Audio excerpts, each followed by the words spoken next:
취득세 과세 대상 물건을 취득할 때 취득에 대한 내용을 봤어요. 그래서 취득세는 똑같은 물건 부동산이라 하더라도 승계 취득했느냐, 원시 취득이냐, 간주 취득이냐에 따라서 취득세 세율이 달라요. 그죠? 자, 그래서 알아봤고요. 그럼 이렇게 취득했으면 551페이지 교재 보시면 납세 의무자 나왔죠? 예, 납세 의무자. 555페이지, 551페이지 납세 의무자 봅니다. 자, 그러면 납세 의무자는 누가 취득세를 내야 되느냐? 거기 보시면 자, 두 가지예요. 하나는 공부상 취득자.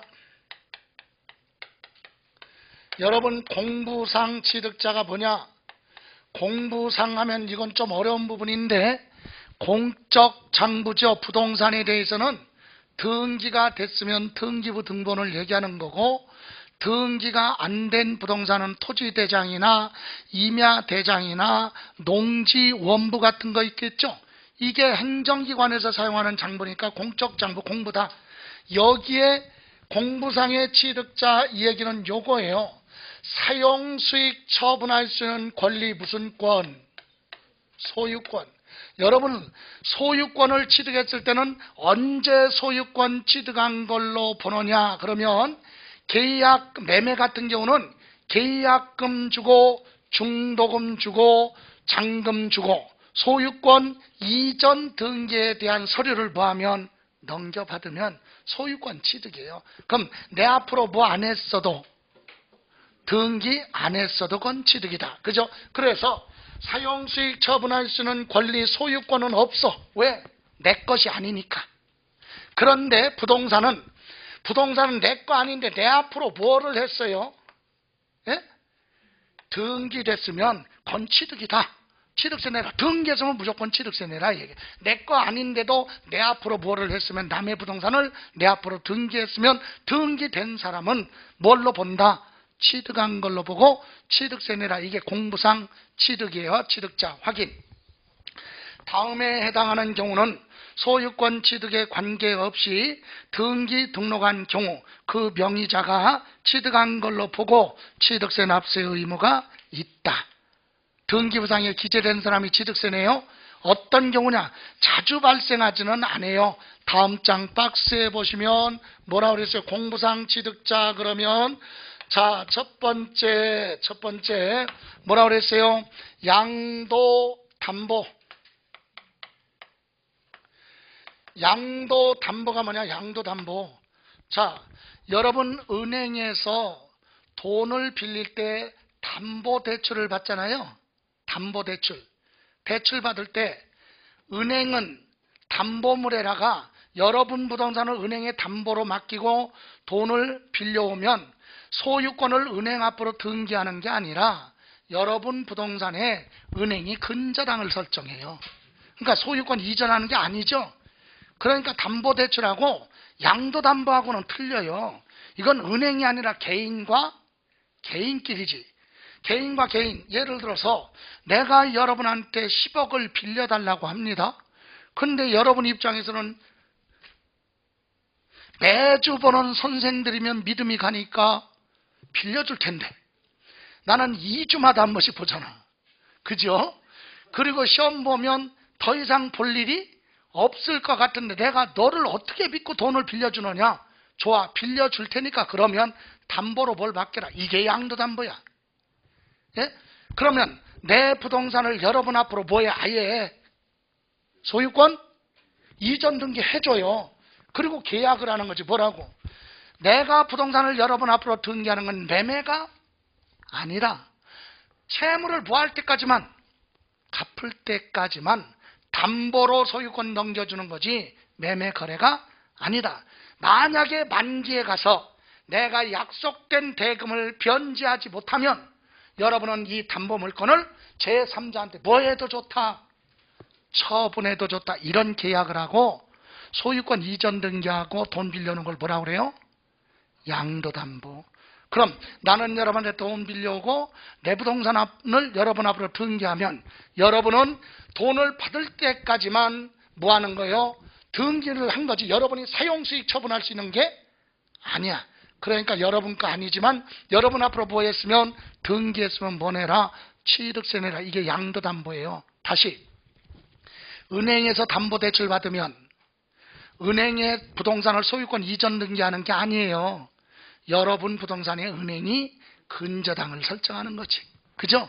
근데 양도담보는 개인끼리 돈 빌려오면서 부동산을 담보로 소유권 등기까지 해주고 담보로 맡기고 돈 빌려오는 걸 양도담보. 이건 매매가 아니지만 등기했으면 여러분 앞으로 등기했으면 여러분 번에 취득세네. 그리고 나중에 내가 담보 다 갚았어요.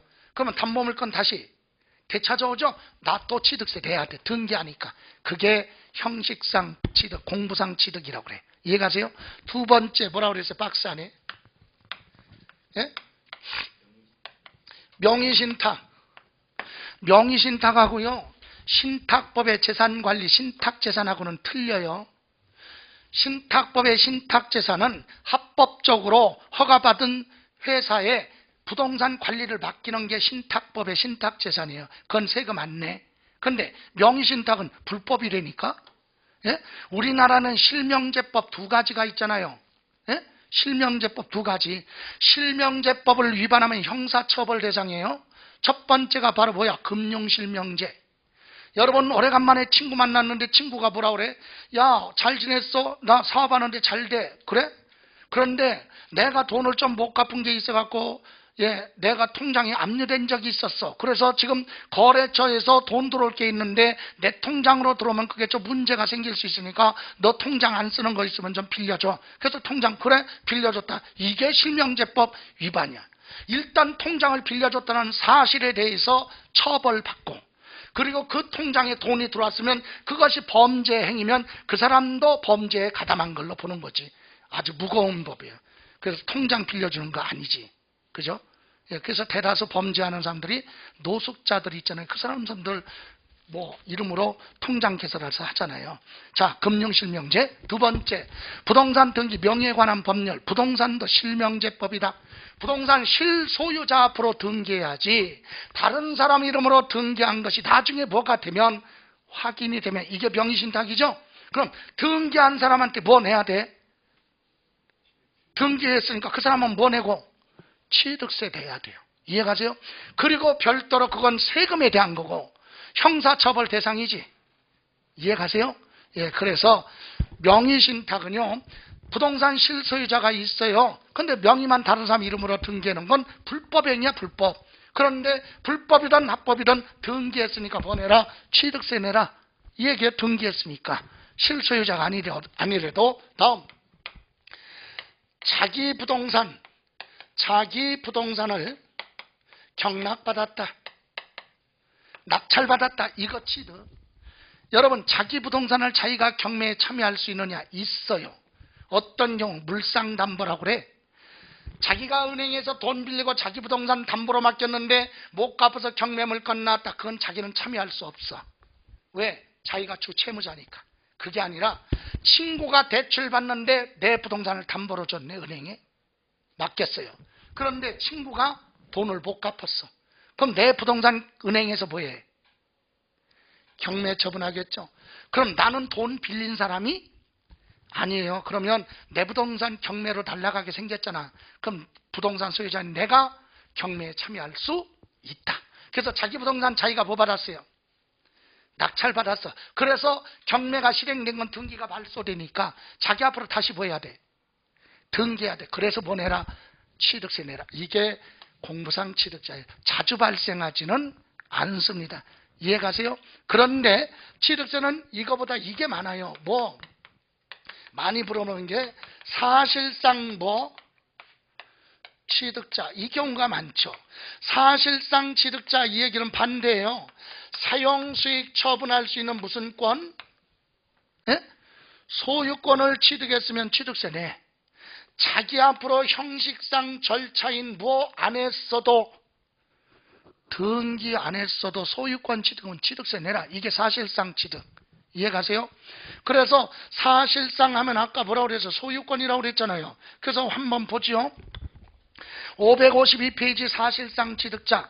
부동산 등 취득은 관계 법령에 따른 등기 등록을 하지 아니한 경우라도 사실상 취득을 하면, 이 얘기는 항상 여러분은 사실상 하면 사실상 세 글자를 소유권 이렇게 바꿔서 생각하면 돼요. 사실상 취득을 하면, 이 얘기는 소유권을 뭐하면, 취득하면 자기 앞으로 뭐를 안 했어요? 등기를 안 했어도 취득한 걸로 보고, 해당 물건의 소유자나 누구? 양수인, 취득자, 매수인, 이 사람이 취득세, 납세 의무자가 된다. 등기 안 했어도 소유권 취득했으면 사실상 취득자, 취득세 내라. 다만 여기 보세요. 소유권을 취득했어도 예외, 취득세 안 내는 경우가 있어요. 아니, 소유권을 취득했는데 왜 취득세 안 내느냐? 앞에 설명드린 거. 차량, 기계장비, 항공기, 선박을 제조하거나 조립하거나 건조를 해서 무슨 취득? 원시 취득한 경우는 소유권을 취득했어도 취득세 내지 마라. 그럼 누가 내느냐? 이것을 자동차 회사에서 만들어 놓은 자동차는 회사는 취득세 안 내지만, 여러분이 새 차를 사면 여러분은 무슨 취득자? 승계 취득자니까 승계 취득자가 취득세 내는 거지, 원시 취득자는 취득세 안 낸다. 그래서 밑에 보시면 세 번째 줄이 그거예요. 다만 차량, 기계장비, 항공기, 주문받아 건조하는 선박은 원시 취득은 안 내고 무슨 취득? 승계 취득인 경우에만 해당한다. 이해가세요? 그러니까 여러분, 사실상 취득이 뭐라고 그랬죠? 소유권 취득은 두 가지예요. 승계 취득하고 원시 취득. 원시 취득은 과세 안 하니까 소유권 취득했어도 무슨 취득만? 승계 취득자가 취득세 내라. 이해가세요? 원시 취득자는 취득세 안 낸다 얘기했죠. 네 가지. 차량, 기계, 장비, 선박, 항공기. 됐어요? 다음 밑에 보시면 이제 취득의 유형에 따라 취득세 납세 의무자의 첫 번째, 주체 구조부 취득자. 주체 구조부 취득자. 자, 주체 구조부 취득자는 뭐에 대해서냐? 이거는 딱 정해져 있어요. 건축물에 대한 부대 설비. 부대 설비에 대해서는, 부대 설비는 주체 구조부 취득자가 취득세를 내라. 이게 무슨 말이냐? 여기 보실래요? 이거. 자, 그저께도 붕괴된 거 많이 있죠. 저 광주인가, 그죠? 여기 보세요. 아파트 건물을 지으려면 이 기초라고 그래. 기초. 이 기둥이 들어갈 자리는 집안이 튼튼해야 돼요. 구덩이 파고 콘크리트 넣고 철근을 넣고 기초를 튼튼히 놨죠. 이게 기초야. 그리고 여기다가 튼튼하게 해놓고 이제 뭐 세워요? 예? 기둥을 세워요. 기둥. 그리고 기둥과 기둥을 뭐한다? 연결해 쓰러지지 말라고. 이거 보라고 그래. 건축법에. 그리고 이 부분이 뭐예요? 벽, 씌워, 지붕. 이게 건축물의 필수다. 이걸 뭐라고 한다? 주체 구조부라고 그래. 주요 구조부 또는 주체 구조부. 그래서 건축물에는 여기 보세요. 이론상이니까 요 기둥 소유자하고 요 기둥 소유자가 다를 수는 없잖아. 그죠? 그래서 이런 걸 가지고 있는 사람이 진짜 소유자야. 그럼 우리는 주체 구조부 취득자, 이걸 쉽게 얘기하면 건물주, 건축물 소유자. 그 사람을 건물주로 건축물 소유자라고 안 하고 뭐라고 그래? 주체 구조부 취득자 이렇게 얘기해요. 아니 여러분, 주체 구조부 취득자는 이 건축물을 가지고 있는 사람이지, 이런 기둥도 가지고 있겠죠. 그러니까 당연히 주체 구조부 취득자면 건축물 취득한 사람, 소유한 사람이 주인이다 이 얘기죠. 그런데 그 사람이 이 건축물의 부대 설비가 뭐야? 부대 설비는 주체 구조부 말고 부대 설비는 있어도 되고 없어도 되는 엘리베이터 같은 거 여기 설치했다 이거지. 그럼 엘리베이터 설치한 것을 이론상 다른 사람이 여기에 뭐 했어도, 설치를 했을지라도 건축물로서 하나가 가 이용되기 때문에 이 부대 설비 설치한 사람이 따로 있을지라도 이 설치한 사람이 취득세 내는 게 아니라 주체구조부 취득자가 보내라, 취득세 내라 이거예요. 쉽게 얘기하면 건물주가 취득세 내라 이거지. 그래서 확인해 보면 자 밑에 1번 건축물 중 조작 설비 그 밖에 부대 설비에 속하는 부분으로서 주체구조부와 하나가 돼서 건축물로서 효용가치를 이루고 있는 것에 대해서는 거기 주체구조부 취득자 이외의 자가 뭐 했어요? 가설 설치한 경우에도 누가? 주체구조부 취득자가 함께 취득한 걸로 본다. 잘못 이해하면 부대 설비 설치한 사람하고 주체구조부 취득자가 함께 취득한 그런 뜻이 아니라 주체구조부 취득자가 부대 설비도 같이 취득한 걸로 봐라 이거지. 그래서 누가 취득세 내라? 주체구조부 취득자가 취득세 내라. 건물주가 취득세 내라 이 얘기예요. 쉽게 얘기하면. 근데 건물이라고 안 하고 뭐라고 한다? 건축물 소유자를 주체구조부 취득자. 여기 보세요. 실무로 설명드립니다. 자, 이 건물 여러분이 가지고 있어요. 그럼 건물주라고 하죠? 예? 일상적으로 건물주라고 하잖아. 그런데 건물주를 법에서 건물주라고 안 하고 뭐? 주체구조부 소유자. 여러분 건물이잖아요. 근데 이 건물의 1층에 여러분이 임대를 줘. 세입자한테 임대. 근데 은행이 들어온대, 은행. 은행 지점이 들어와. 그럼 은행에 가보면은요, 대형 특수한 금고를 제작을 해서 벽면에 붙박이장 같이 붙어 있잖아. 그거 건물에 부착이 되면 그게 부대 설비에 딸린 시설물. 그게 설치함으로써 건축물 가격이 뭐하니까? 증가되니까 뭐 내야 돼? 취득세 내야 돼. 그럼 누가 사다가 설치했어요? 세입자인 은행이 사다 설치했어도 건물주가 사다 설치한 걸로 봐라 이거지. 그래서 누가 내라? 건물주, 건축물 소유자가 취득세 내라. 그래서 뭐라고 한다? 주체 구조부 취득자가 취득세 내라 이 얘기예요. 그러니까 건축물에 설치되는 각종 부대 설비는 누가 내라? 건물주가 내라 이 얘기예요. 이해가세요? 그러니까 어떤 분은 아니 은행이 설치했는데 건물주가 왜 내는 건 억울하지 않나? 그래서 우리 임대차 계약을 할 때 뭐라고 그래? 특약사항이 있죠. 예? 임대 줄 때 건물주는 당신이 내 건물에 들어와서 사업하는데 그걸로 세금이 중과세 되는 부분이 있으면 본인이 세금을 부어라. 부담한다. 아니 세입자가 여기 들어와서 룸사롱 하면 세금 재산세 같은 경우는 16배 더 내야 돼. 사치성은. 그럼 누가 내야 돼 그거? 세입자가 내야 될 거 아니야. 그러니까 특약상으로 명시하는 거지. 당신이 내 건물에 들어와서 사업하는데 그 사업에 관련된 세금의 부과는 본인이 세입자인 본인이 부담한다. 또 시설물을 설치해가지고 뭐 세금이 부과되는 부분이 있으면 본인이 세금을 부담하라. 그리고 임대차가 뭐하면 종료가 되면 원상복귀하라. 이런 거 적을 거 아니에요. 이해가세요? 그런데 세법은 특약상으로 적던 한적 그건 너네들이 알아서 할 일이고 세법은 세금만 걷어가면 된다니까? 누구한테 걷어가? 세입자로 해봐. 임대차 끝나고 도망갔는데 어디 갔는데 그 사람은 못 내면 못 받잖아. 그러니까 누구한테? 건물주한테 받아야 될 거 아니야. 그래서 건축물에 딸려있는 건 무조건 건축물 소유자가 내는데 건축물 소유자를 뭐라고 한다? 주체구조부 취득자. 이해가세요? 예. 다음 두 번째 상속인. 여러분 세법은요 이해가 됐으면 아 그게 그런 뜻이야 라고 반드시 기본서를 읽어보셔야 돼요. 그런 다음에 나중에 읽더라도 아 이게 그런 뜻이구나 이해가 가는데 이해가 안 간 상태에서 노상 줄만 쳐요. 줄 쳐고 나면 나중에 까먹어. 뭔지도 몰라. 모르는 거 줄 쳐놓으면 의미가 없다는 얘기예요. 그죠? 예, 그래서 노트 가지고 계시면 노트에다가 반드시 이렇게 메모를 하시고 반복해서 볼 거니까. 그럼 상속인은 누가 뭐다? 자 거기 보시면 상속 가로 열고 뭐라고 그랬어요? 피상속인이 자 사망한 사람을 부를 때 뭐라고 불러? 피자부터요. 피상속인은 죽은 사람을 얘기한다. 피상속인이 상속받는 상속인한테 한 유증이 뭐예요? 유언장. 포괄유증과 신탁재산 상속 포함. 이게 무슨 말이냐?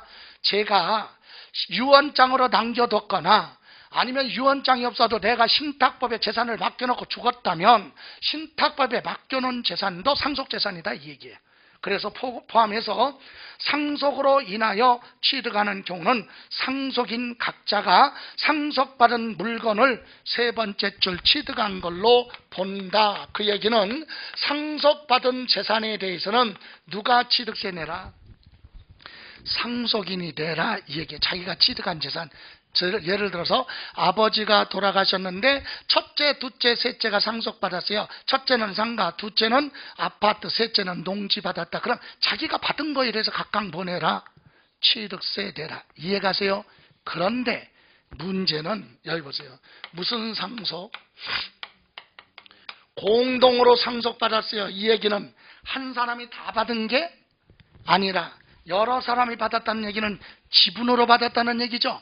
그래서 거기 보시면 상속인의 두 번째 줄 끝에쯤에 가로에 보시면 지분으로 취득하는 경우에는 그 지분에 해당하는 취득 물건을 말한다 그랬죠.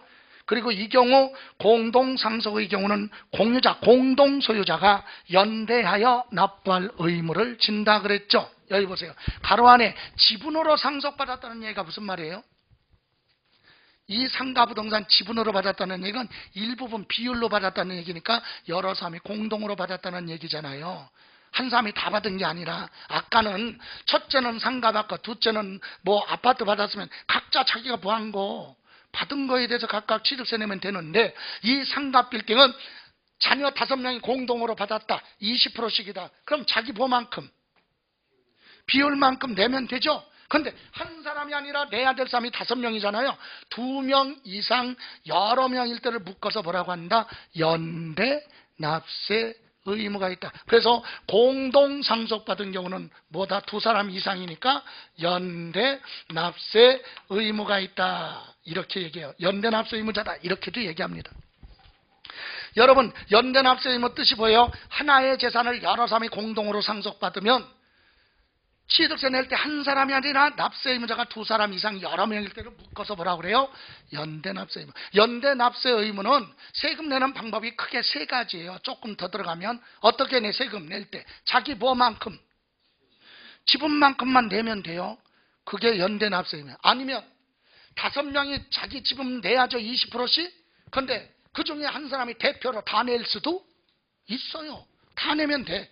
다른 사람 안 내도 되니까. 그죠?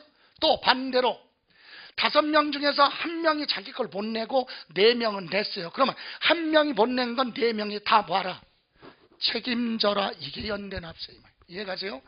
각각 지분대로 내도 되고 그 중에 한 사람이 대표로 다 낼 수도 있고 그 중에 한 사람이 못 냈으면 나머지 사람이 그거 공동으로 책임져라. 이걸 뭐라고 한다?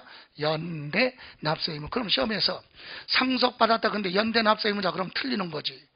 항상 단서는 단서 조항이 있을 때만. 상속받았다 그럼 상속인? 이해가세요? 근데 공동 상속받았다 또는 지분으로 상속받았다 그럴 때는 연대 납세 의무가 있다. 됐어요? 자, 다음 오른쪽에 보시면 이제 주택조합에 뭐라고 그랬어요? 조합원. 이건 필수예요. 주택조합의 조합원. 이것은 주택조합이 주택 뭐요? 조합이 뭘로? 조합원용 부동산을 뭐하면?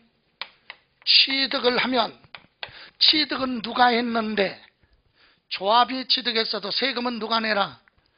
조합원이 내라. 무슨 말이에요? 여기 보세요. 요 지역이 주택이 단독주택이 오래돼서 낡았어. 지붕이 새고 막 난리예요. 주거 환경이 열악합니다. 그럼 이들이 여기라 재건축을 하고 싶어요.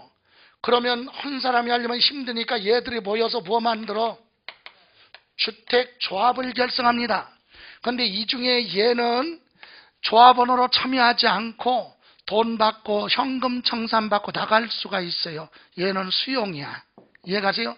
그럼 요거 빼고 나머지 얘네들은 어떻게 합니까? 부동산을 조합 앞으로 소유권 무슨 등기? 이전 등기해야 얘 거잖아. 조합. 얘 부동산을 조합 앞으로 등기해요. 그리고 얘들은 딱지를 받아. 재건축 끝나면 아파트 받을 수 있는 거 딱지. 뭐라고 그래요? 조합은 뭐? 입주권이잖아, 입주권. 그죠?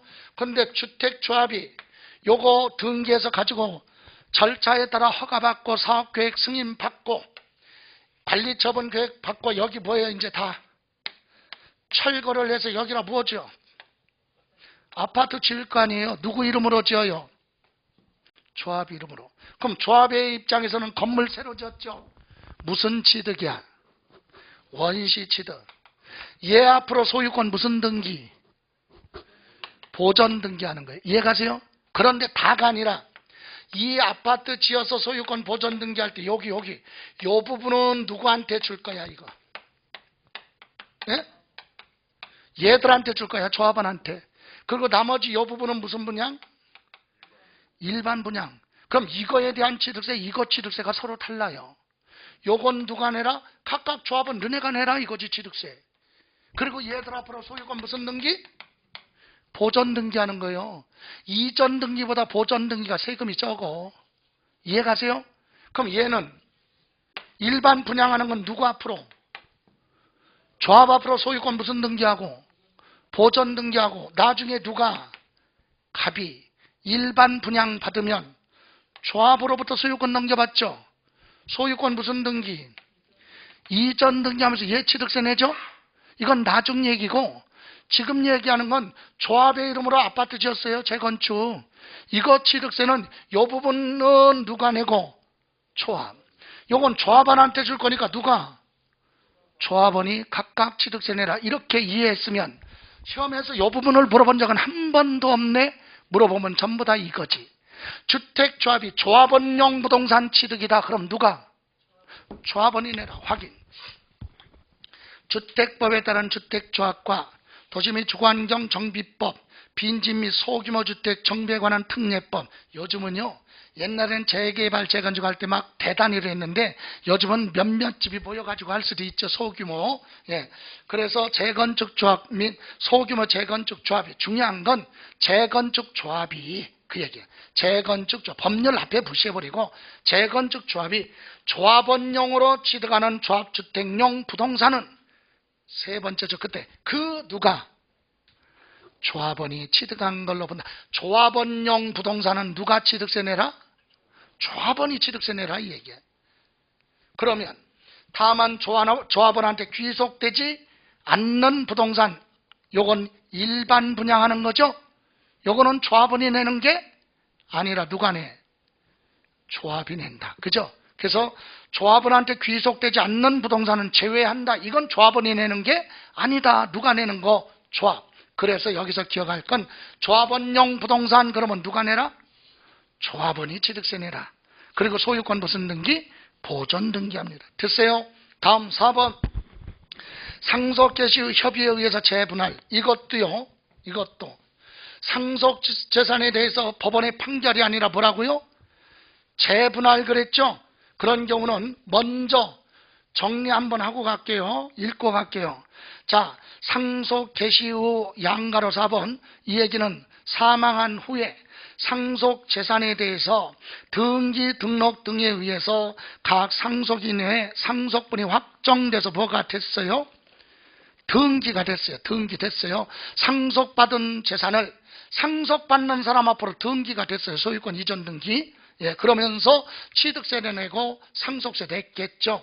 그 후에 상속재산에 대해서 공동상속인이 협의에 의해서 재분할한 결과 특정 상속인이 당초 상속분을 초과하여 취득하게 되는 재산가액은 당초 상속분이 감소한 상속인으로부터 증여받아 취득한 걸로 본다. 핵심은 바로 그거예요. 두 번째 줄 상속 등기가 된 후에 합의에 의해서 다시 지분 변동이 있으면 증여받아 뭐한 걸로 본다. 취득한 걸로 보고 취득세 또 내야 된다. 이 얘기하는 겁니다. 여기 보세요. 여기 조심스러운데 여기가 어디야? 성남시죠. 그죠? 몇 년 전에 성남시에서 있던 실제 얘기예요. 실제 얘기. 조금 부풀려서 좀 얘기를 할게. 재미있게 하려고. 분당경찰서에서 듣는 얘기예요. 자, 보세요. 홍길동이가 연령이 오래됐어요. 예? 연령이 조금 됐어. 몇 세? 100세. 그리고 건강이 안 좋아. 치매. 재산은 현재 없는 걸로 보여. 그런데 이 사람이 자녀가 3명 있어요. 자녀가 3명. 첫째 아들, 둘째 아들, 셋째 아들. 그런데 첫째 아들은 결혼했어. 부부. 둘째 아들도 결혼해서 분가해서 살아. 셋째는 결혼을 안 해서 혼자 살아요. 자, 힘없고 나이 많은 이 노부모는 재산도 없는데 우리 사회 통념상 통상적으로 첫째, 둘째, 셋째 중에 누가 모십니까? 보편적으로 누가 모셔? 셋째. 안 그래요? 이렇게 셋째 그러니까 공부하는 여성분들이 그러대. 에이, 첫째, 둘째 본인들은 안 모시면서. 그잖아요. 얘들은 모시고 싶은데 요 사람들 때문에 그러잖아. 근데 얘는 그 사람이 없어. 그러니까 모시는 거예요. 이게 통념상. 예. 그래서 모시고 있었단 말이에요. 그런데 몇 년 지난 다음에 통지가 오는데 보니까 이 홍길동의 이름으로 부동산이 있는데 모르는 거지. 수용이 될 부동산이 있다는 거야. 확인했더니 100억 정도 나타나서 난리가 났어. 누가? 첫째, 둘째가 땅을 치면서 후회합니다. 뭐? 모실 걸 이거지. 그죠? 예, 그래서 얘가 모시고 있었어요. 그런데 어느 날 얘가 친구 때문에 중요한 약속이 있어서 잠깐 외출하고 왔는데 집에 계셔야 될 이 홍길동의 노인이 사라져버렸어. 그러면 얘는 뭐를 합니까? 부모님이 없어졌으니까 행방불명됐다고 경찰에 신고를 합니다. 실은 어떻게 된 내막이냐? 얘가 집을 비운 걸 알고 둘째가 와가지고 부부가 와서 지금 모시고 가고 있었어. 모시고. 납치지 거의. 그죠? 모시고 가고 있는데 신호대기에서 신호등에서 걸려있는데 어떤 사람이 와서 복면하고 와서 가로채 간 것. 나중에 알고 봤더니 첫째야. 얘는 납치됐다고 신고합니다. 경찰에. 그래서 나중에 경찰서에서 연락이 왔어. 셋째한테.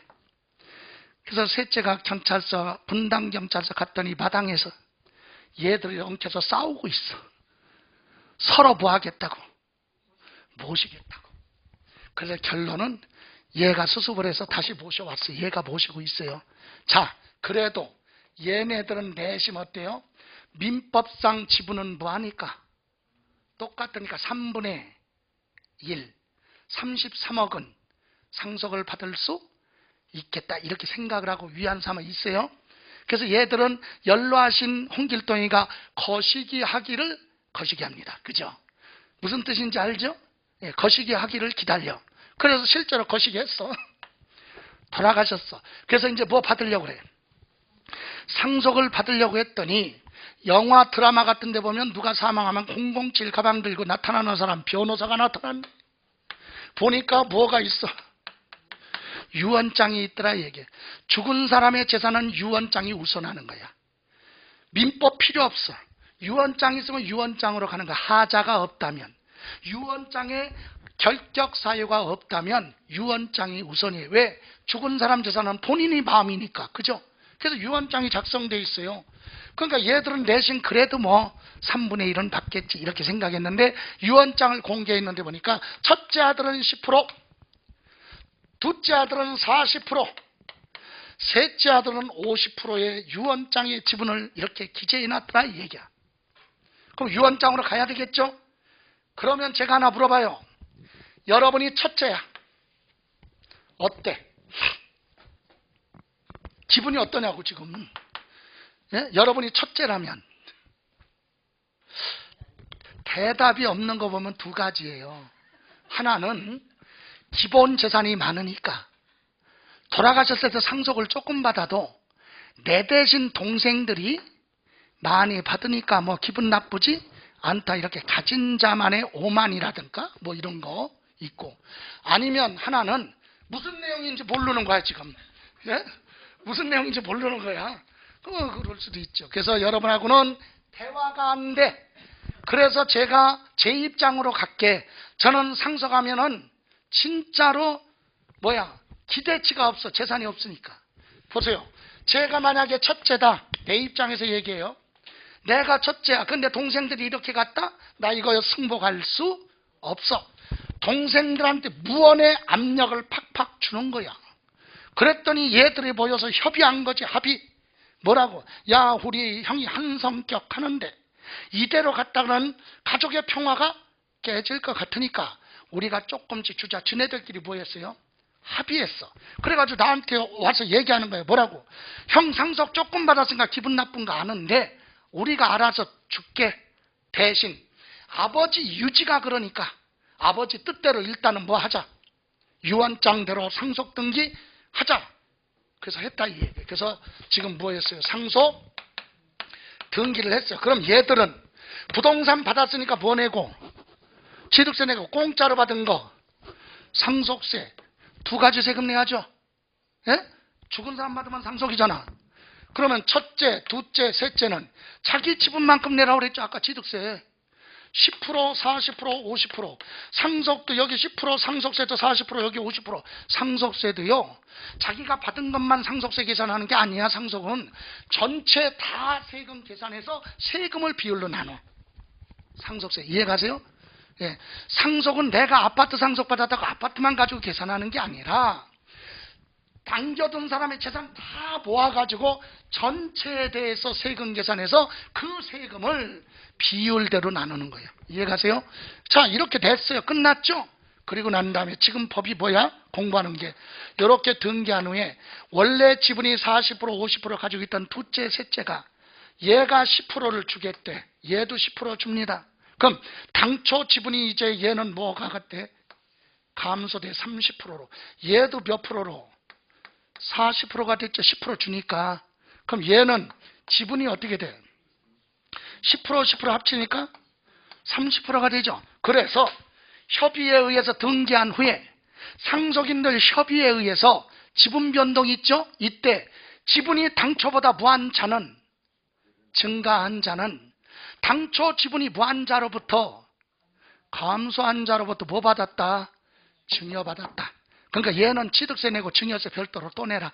이 얘기하는 거야. 이해가세요? 예? 그러니까 상속 등기, 여기 보세요. 상속은 죽은 사람 재산 받으면 뭐야? 상속이잖아요. 살아있는 사람 재산 공짜로 받으면 얘 살았어? 죽었어?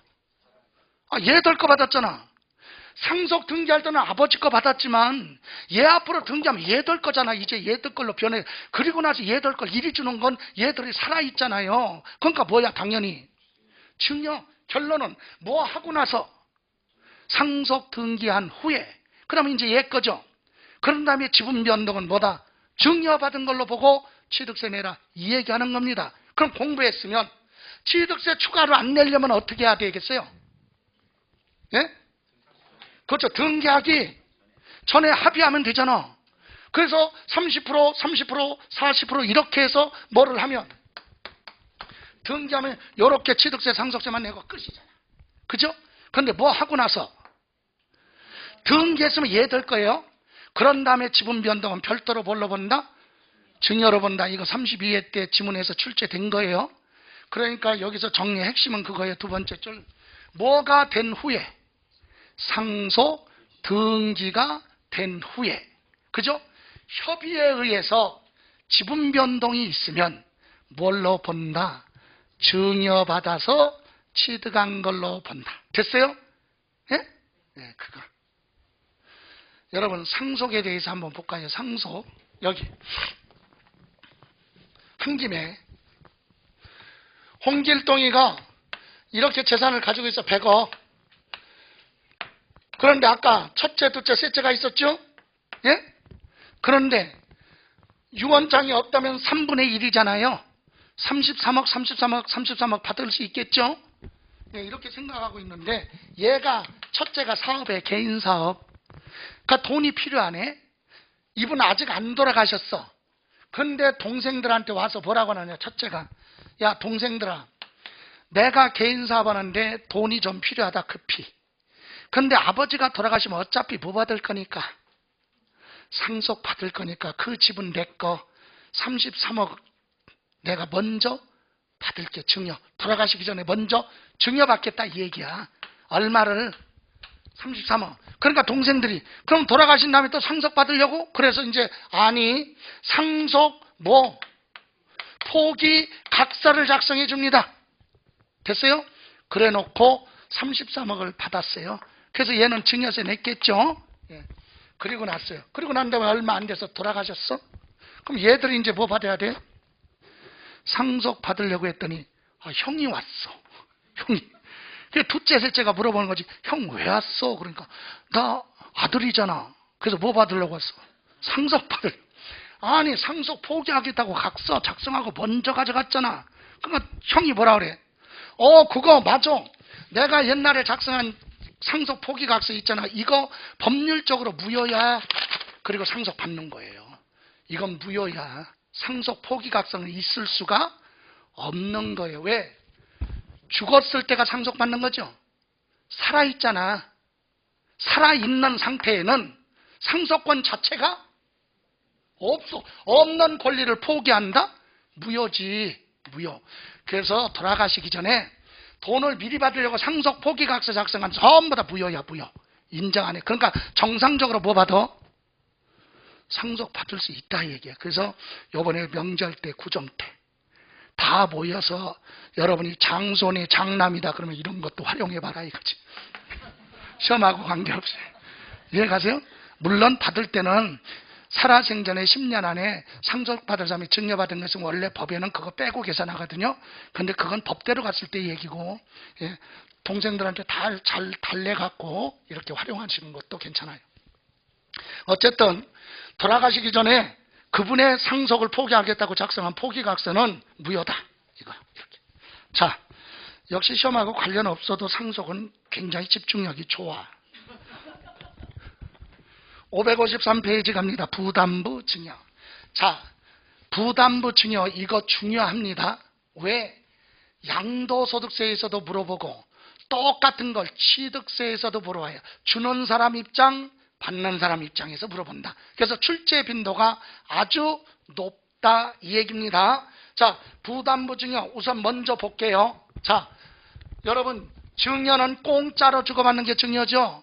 여기 보세요. 제가 부동산을 여러분한테 뭐 하고 싶어? 증여하고 싶어. 그런데 여러분한테 의사표시 안 물어보고 내가 증여할 수 있느냐? 없다.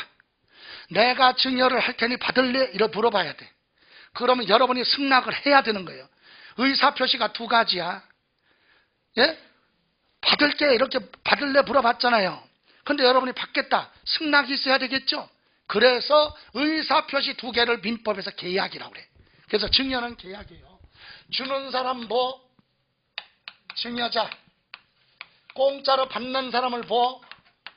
수증자라고 합니다. 그럼 증여자가 재산을 줄 테니까 받을래? 의사표시했더니 얘가 받겠다. 그래? 그럼 계약이야. 무슨 계약? 증여계약. 구두상으로 하든 문서로 하든 약속이죠. 계약. 그런데 증여 조건이 뭐냐? 상가 부동산 얼마? 10억짜리 이거를 아무 조건 없이 너한테 뭐 하겠다? 증여하겠다. 이게 증여죠. 그럼 주는 사람은 세금이 없어. 증여는 받는 사람이 내는 거예요. 그럼 얘는 지금 상가 부동산 받았잖아요. 부동산 받았으니까 일단은 승계취득으로 보내고 취득세 내고 공짜로 받은 건 별도로 뭐? 증여세. 기본적으로 세금 두 가지잖아. 공짜로 받은 건 증여세 내야 돼요. 그러면 부동산 10억짜리 받았으면 10억은 곱하기 증여는요 무상이야. 무상. 증여는 세율이 몇 프로냐면 3.5%야. 몇 프로? 3.5. 그러면 10억짜리면 3.5면 얼마? 3,500만 원이 취득세를 내야 된다 이거지. 이해가세요? 그러면 뭐 공짜로 받았으니까 뭐 증여세는 우리가 시험 범위가?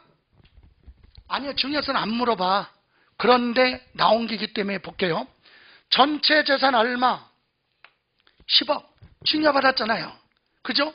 참고로 여러분, 증여세는요, 계산할 때 이거 시험하고 관련 없지만 한 김에 봐요. 1억 이하는 10%야, 세율이. 1억 초과 5억 이하는 20%고 여기서 1,000만 원을 빼. 그럼 세금이야. 그리고 5억 초과 10억 이하는 30%를 곱하고 6천만 원을 빼면 돼. 그리고 10억 초과 30억 이하 30억 초과 이렇게 돼 있거든요. 자, 그러면 지금 10억이잖아요. 예? 예, 10억이니까 몇 프로야? 10억 이하, 5억 초과 10억 이하. 여기죠. 몇 프로? 30%. 30% 곱하면 3억이죠. 3억에서 얼마를 빼? 6천만 원을 빼. 이게 간편법 계산이에요. 그럼 2억 4천만 원 나와. 뭐가? 증여세가. 그럼 취득세 얼마? 3,500. 증여세 2억 4천. 두 개 합치면 2억 7,500만 원. 이해가세요? 증여세 낼 수는 없어서 못 받는 경우도 있어. 그잖아. 이 돈 있어야 돼. 세금 내야 되니까. 그죠? 그런데 만약에 아버지가 아들한테 증여했다고 봐봐. 예? 남남이 아니라 부모 자식이야. 그러면 증여세는 10억에서요. 부모 자식 간에는 5천만 원을 빼고 계산해.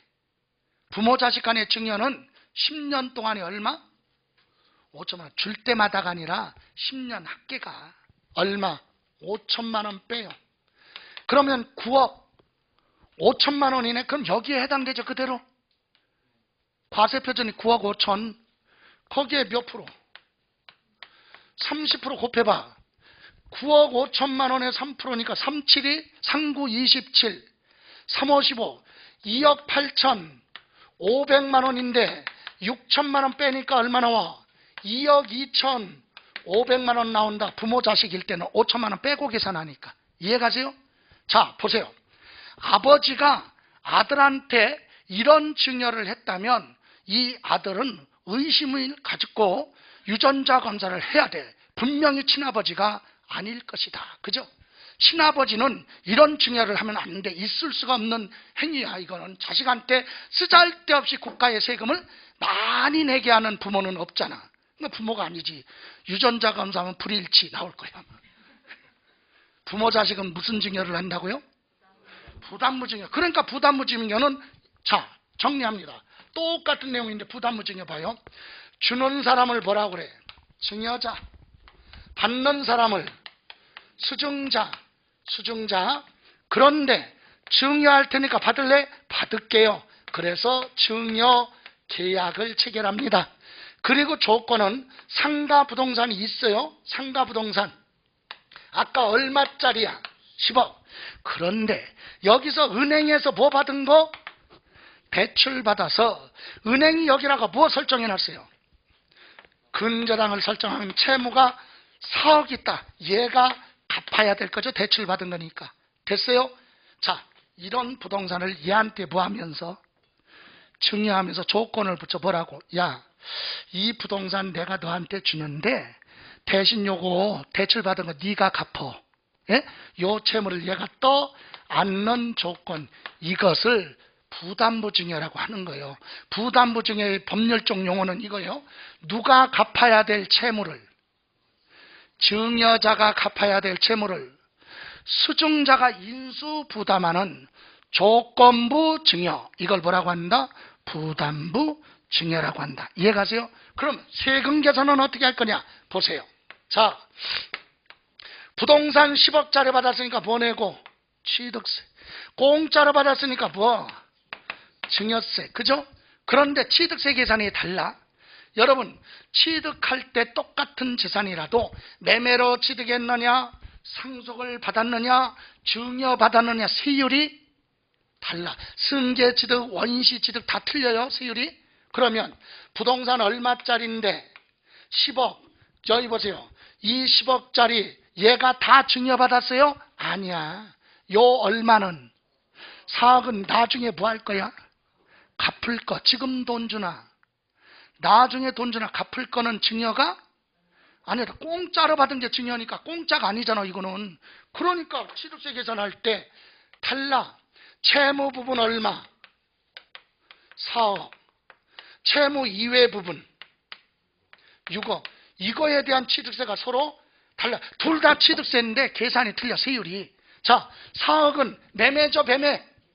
예? 나중에 갚을 거니까 지금 돈 주나 나중에 갚으나 매매잖아 매매. 매매는 4%예요 취득세가. 그러면 공짜로 받은 건 얼마야? 10억 중에서 4억 빼니까 얼마? 6억만 공짜로 받은 거잖아요. 그러니까 요거는 뭐야? 증여. 증여는 3.5. 세율이 틀리잖아. 10억에 대해서 둘 다 취득세인데 4억은 몇 프로로? 4%로. 6억은 3.5로 취득세 낸다니까. 그럼 요거 얼마야? 1600만 원. 여기는 36, 18, 2150만 원 아닌가요? 36, 18, 530, 2100만 원. 맞아요? 그럼 합치면 얼마? 3700만 원. 이해가세요? 이거보다 더 많이 내네? 그죠? 좋아요.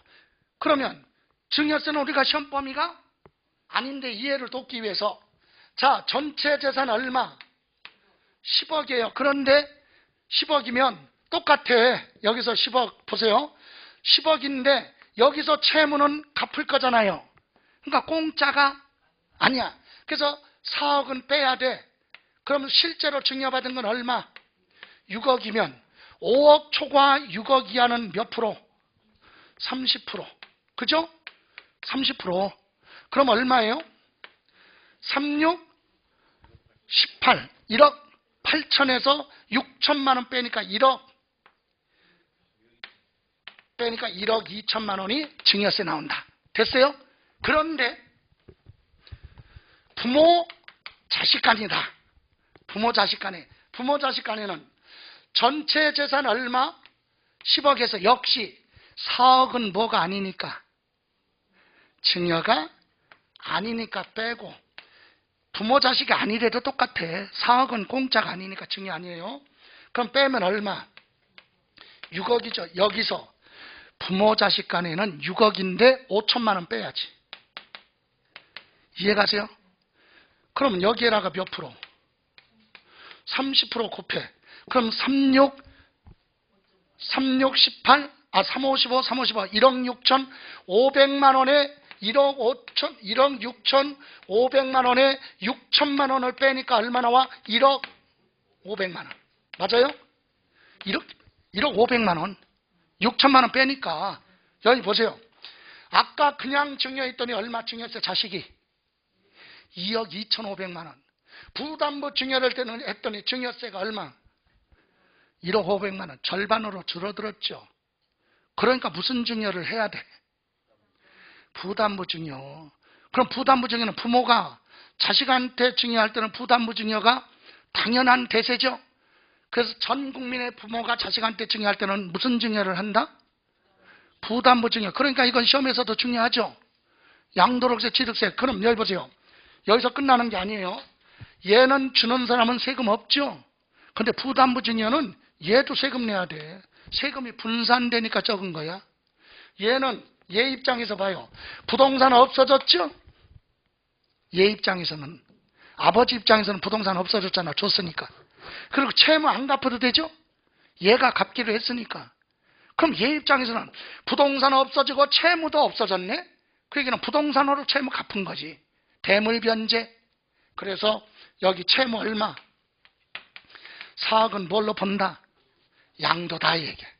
4억은 양도. 그래서 4억에 대해서 얘는 뭐 내야 돼? 양도소득세 계산해요. 이해가세요? 그럼 4억에 대해서 4억을 뭐 한 걸로 본다고요? 양도. 여러분, 양도소득세는요, 얼마 주고 사서 얼마에 팔았느냐, 매매 차이 가지고 계산해. 그럼 이거 옛날에 이거 10억짜리를 8억 주고 샀다. 그럼 취득가격 계산하면 어떻게 돼? 8억에 취득한 건 전체 재산 얼마? 10억짜리를 옛날에 8억 주고 샀죠. 그 중에 4억을 뭐 한 걸로 봐? 팔은 걸로 보니까 4억에 대한 취득 가격은 얼마냐? 10분의 4. 10억에 대한 취득 가격이 8억이야. 그럼 4억에 대한 취득 가격은 얼마냐? 482. 32, 3억 2천이죠?